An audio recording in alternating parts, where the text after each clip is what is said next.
Over 2,500 years ago, within the vast Persian Empire, a story unfolded that remains one of the most captivating and misunderstood accounts in the Bible.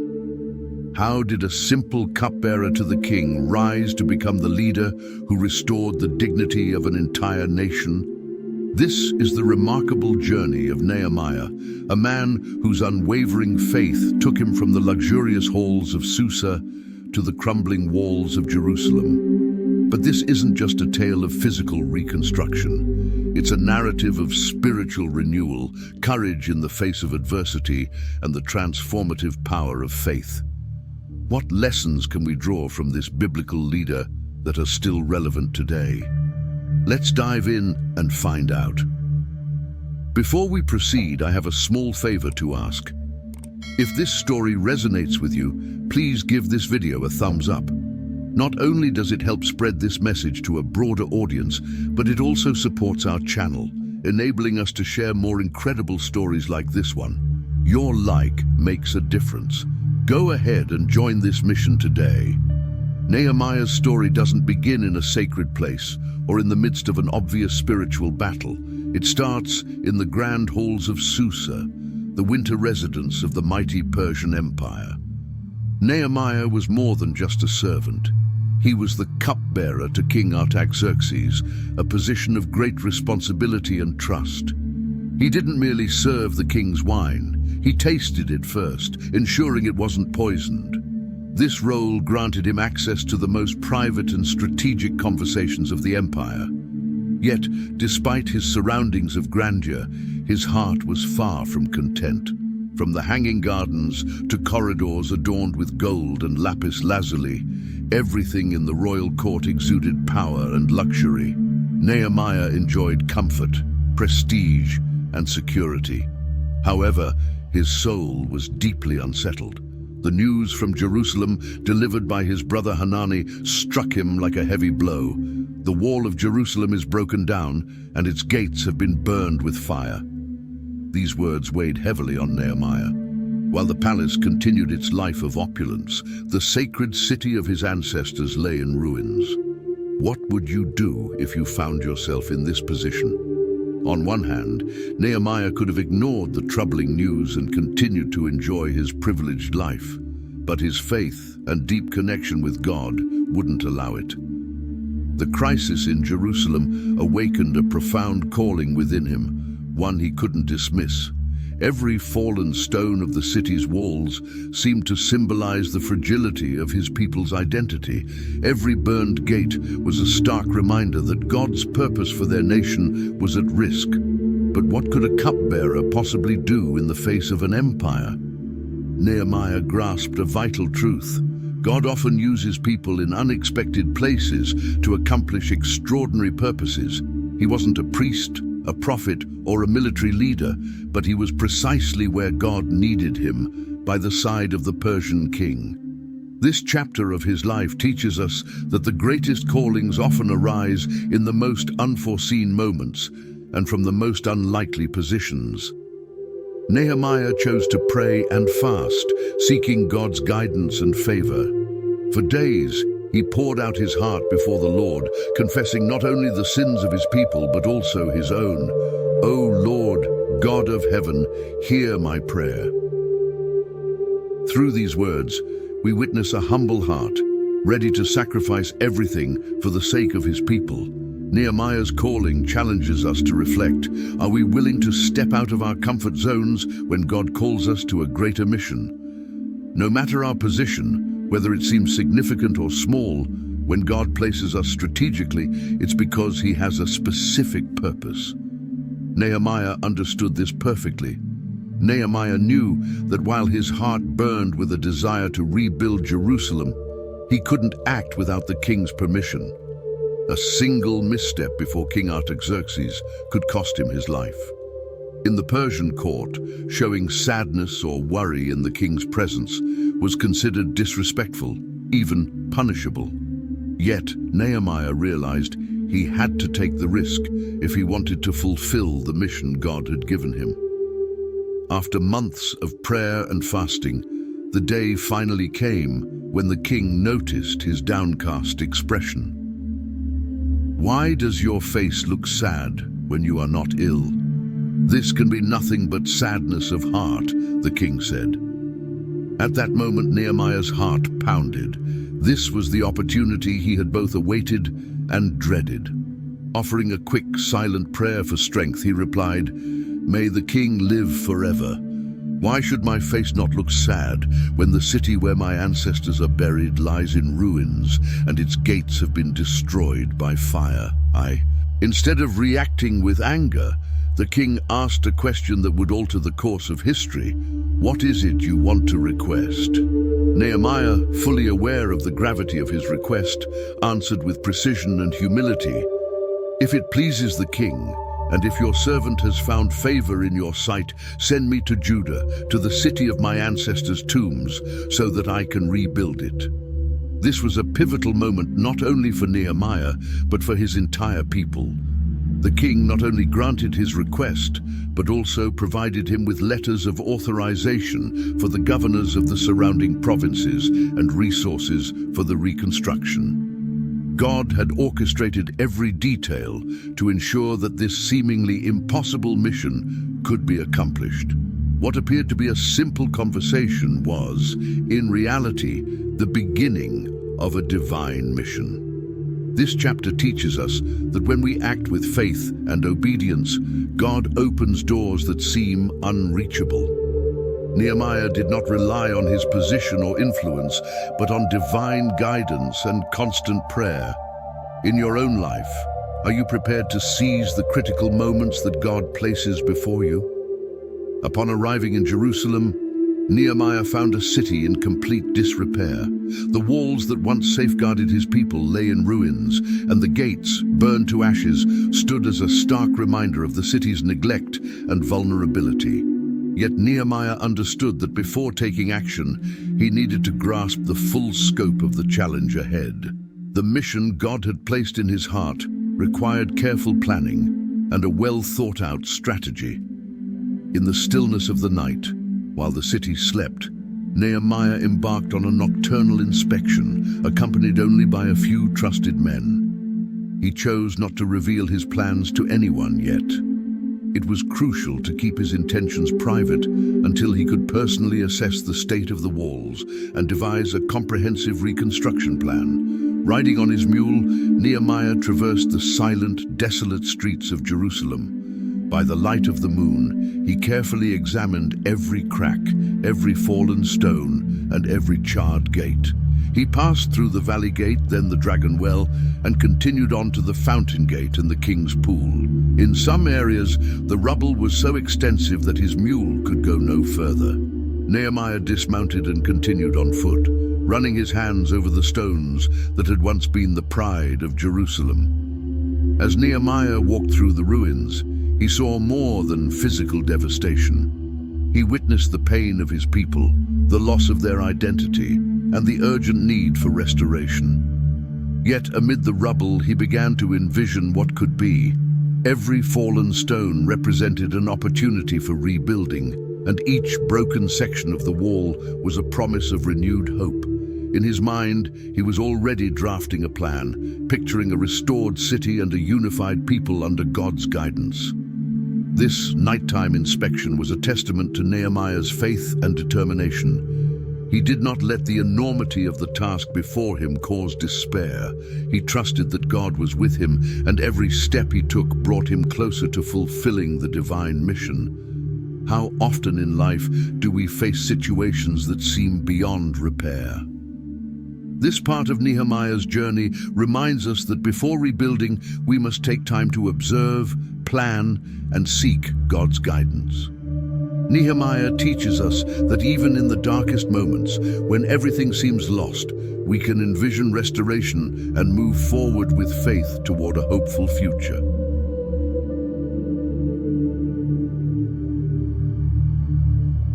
After his secret inspection, Nehemiah understood that the monumental task ahead could not be accomplished alone. The scale of the work required more than individual effort. It demanded unity, leadership, and a shared purpose. He gathered the leaders, priests, nobles, and the people. Once assembled, he addressed them with words that struck a chord. "You see the trouble we are in. Jerusalem lies in ruins, and its gates have been burned with fire. Come, let us rebuild the wall of Jerusalem, so we will no longer be a disgrace." His words didn't just outline the current situation. They appealed to the people's pride, identity, and sense of belonging. Nehemiah wasn't merely talking about stones and walls. He was calling them to restore their dignity as a nation. It was an invitation to be part of something far greater than themselves, a divine mission. To strengthen his message, Nehemiah shared how God had been with him from the very beginning. "The gracious hand of my God was upon me," he said. He also recounted how King Artaxerxes had supported the mission, providing not only official authorization, but also the necessary resources. This inspired newfound hope in the hearts of the people. The response was immediate and unanimous. "Let us rise and rebuild." Nehemiah's words ignited a fire within the community. What once seemed like an impossible task was now viewed as an opportunity to restore both their city and their identity. In that moment, the people embraced not only the physical challenge of rebuilding the walls, but also the spiritual challenge of renewing their faith and trust in God.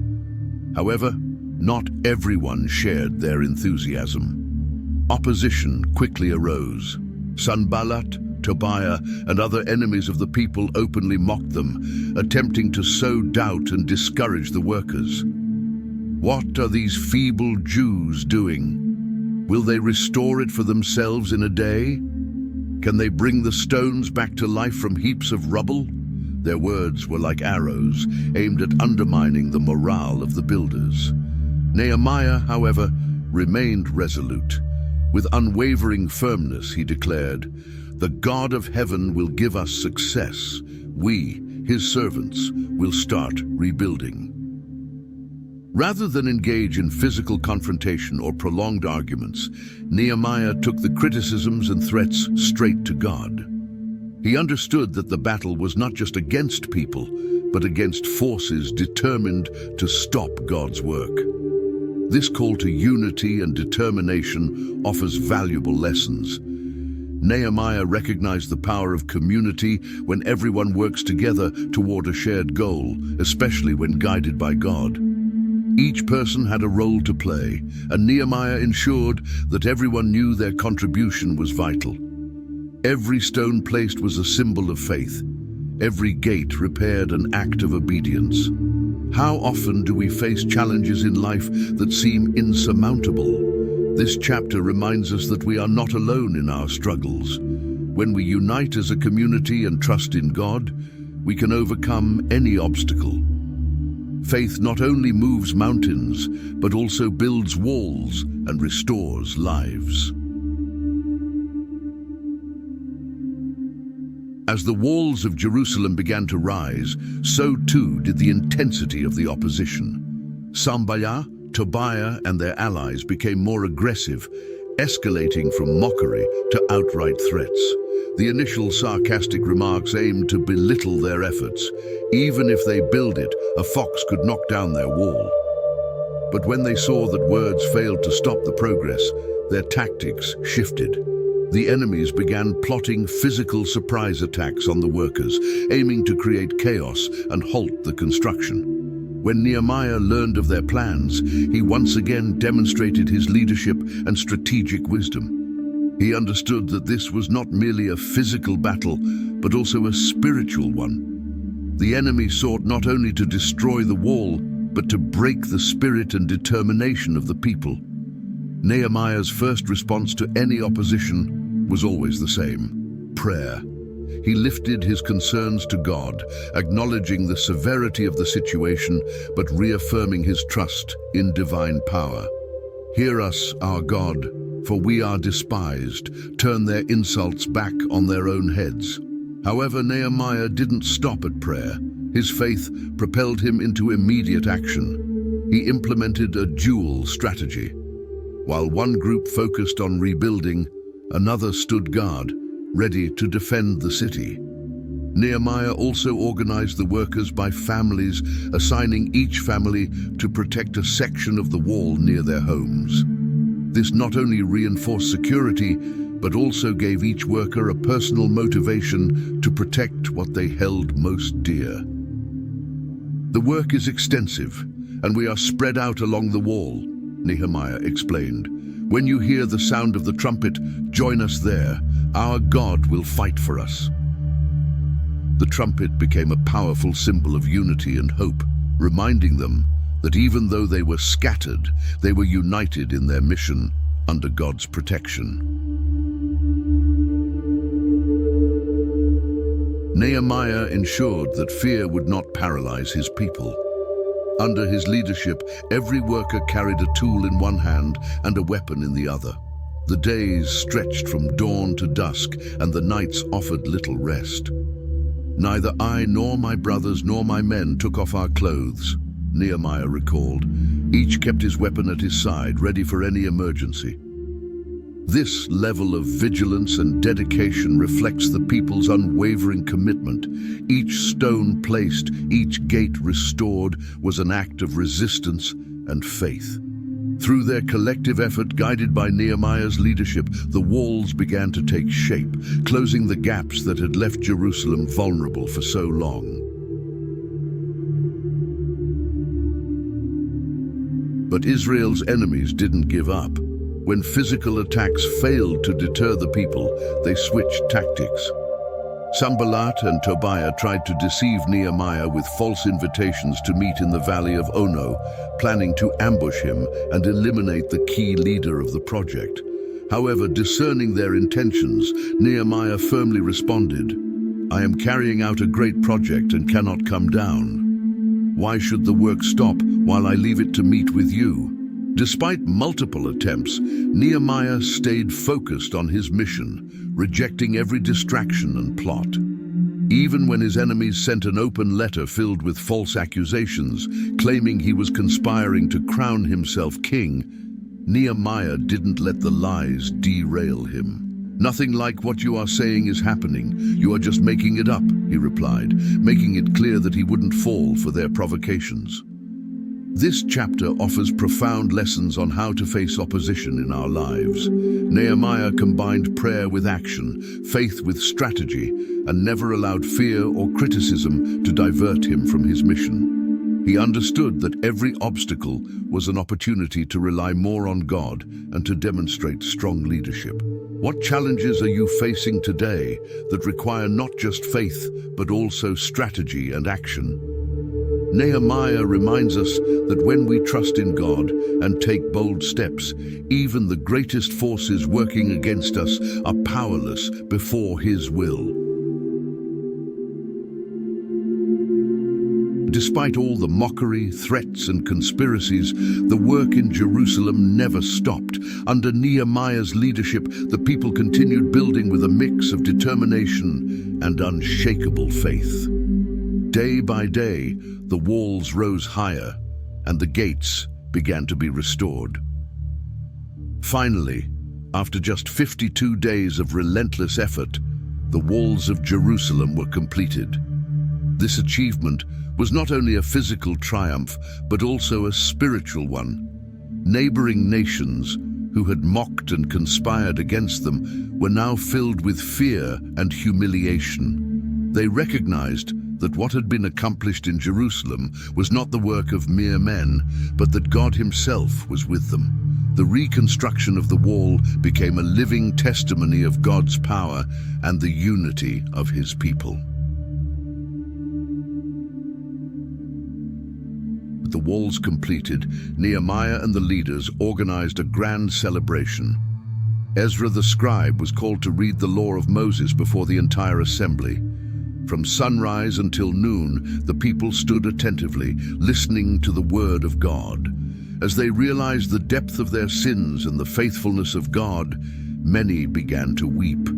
But Nehemiah, along with Ezra and the Levites, said to them, "This day is holy to the Lord. Do not grieve, for the joy of the Lord is your strength." The celebration continued with shared meals, songs of praise and expressions of gratitude. It was a moment of spiritual renewal and communal restoration. The people had not only rebuilt the physical walls, but also their relationship with God. They had moved from despair to hope, from shame to dignity. Nehemiah's work impacted not only his generation, but also left a legacy for future ones. The walls of Jerusalem became a symbol of God's faithfulness and what can be accomplished when His people unite in obedience and faith.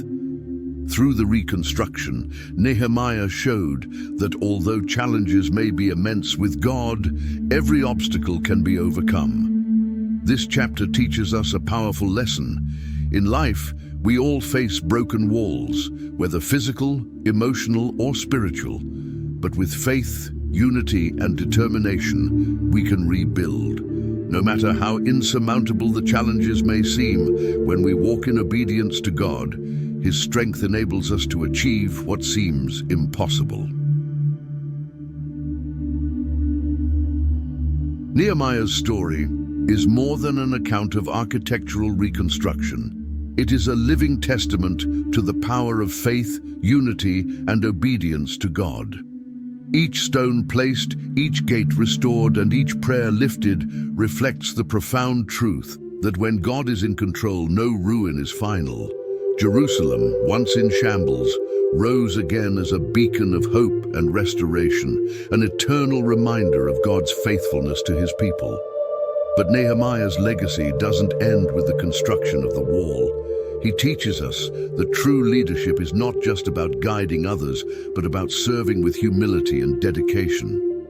He shows us that even amid opposition and adversity, we can fulfill God's purpose if we keep our trust in Him. Nehemiah's work continues to resonate through the centuries, challenging us to face our own brokenness, to rebuild what is shattered in our lives and communities, and to do so with faith and determination. Because no matter how great the challenge, God always provides the strength and resources needed for the task. Now I ask you, what are the broken walls in your life that need rebuilding? Reflect on the areas where God is calling you to act with faith and courage. Share your experiences in the comments. Your story could inspire others to take the first step toward their own restoration. And don't forget to like this video. Your support is crucial to help more people discover these powerful stories and find encouragement in their own battles. Every like and comment helps spread this message further and transforms more lives. Join this mission and share this story today.